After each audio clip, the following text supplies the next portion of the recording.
Welcome to Sightings. I'm Tim White.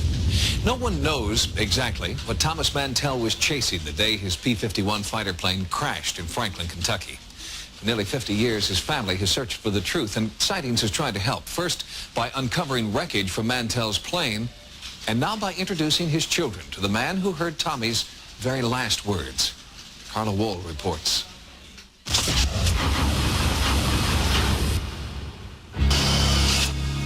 On D-Day, June 6, 1944, Captain Thomas Mantell Jr. proved just what kind of a pilot he was.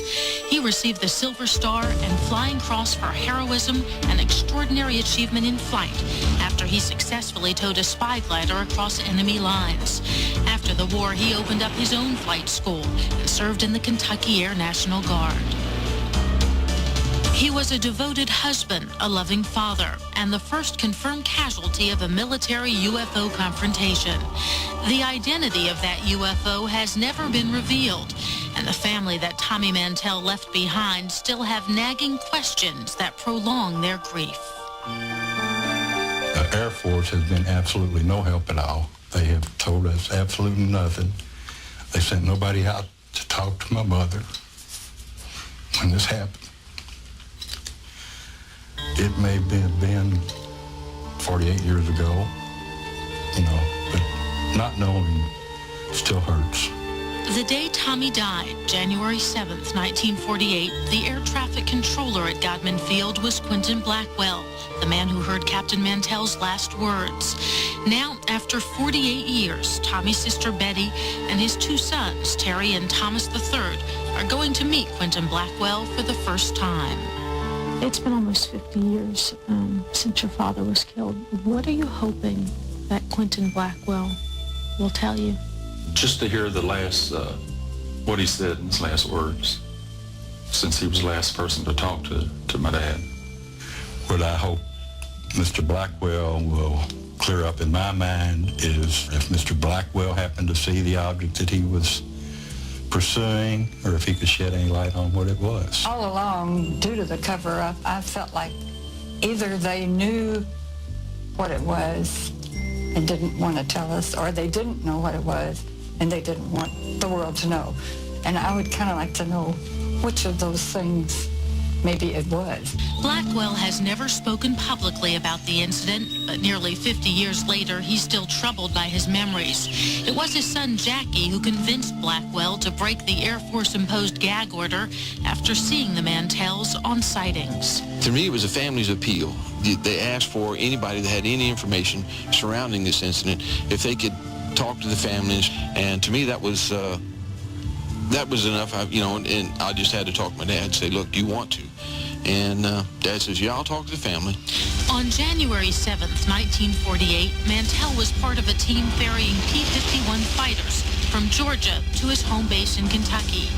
Near Godman Field, Fort Knox, the tower asked the team to investigate reports of a strange, unidentified flying object.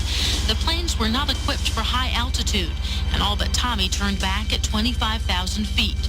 Tommy pursued the UFO and described a large metallic object. At 33,000 feet, his plane heeled over and came down in a spin. It crashed and burned in a Kentucky field. The Air Force said Tommy blacked out from lack of oxygen while mistakenly chasing an experimental balloon.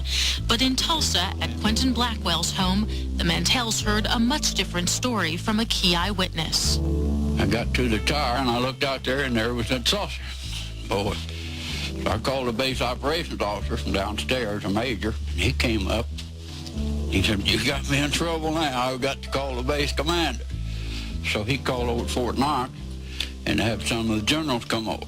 During our conversation, Blackwell confirmed many of the family's suspicions and also provided new information about the real reason why the other P-51s decided to turn back.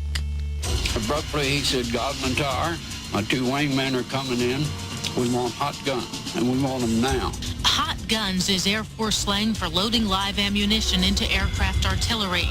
A National Guard wing commander like Mantell could only order weapons to be loaded when there's a verifiable threat, and with permission from his superiors.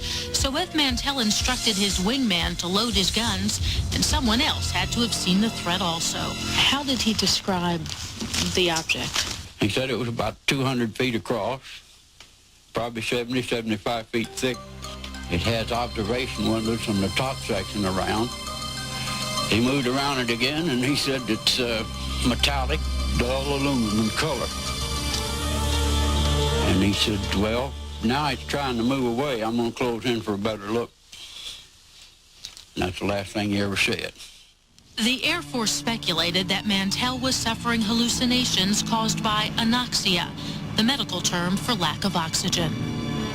Was Captain Mantell coherent when he was talking to you? In my opinion, he had control right on through. I have worked people with anoxia, and in my opinion, he wasn't suffering. He was in full command of his facility.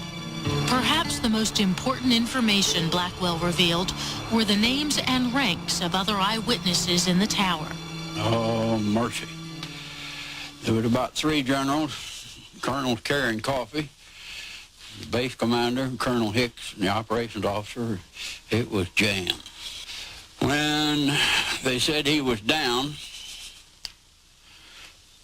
everybody abruptly left because the red tape gets awful. They didn't want to write all the reports, didn't want to say they'd seen a saucer, didn't want to say they hadn't seen a saucer.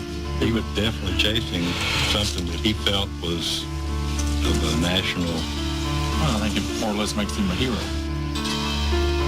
Quentin Blackwell's revelations were a double-edged sword for the family who had traveled so far to meet him. He confirmed their worst fears, that the Air Force knew that Tommy was after more than a balloon and still chose to remain silent. But Blackwell also spoke out about Mantell's heroism, something his family had always known in their hearts. Thomas Mantell is one of the most famous names in the history of ufology. But his family hopes that people will remember Tommy not just because he chased a UFO, but because he laid his life on the line to protect America from whatever he saw up there.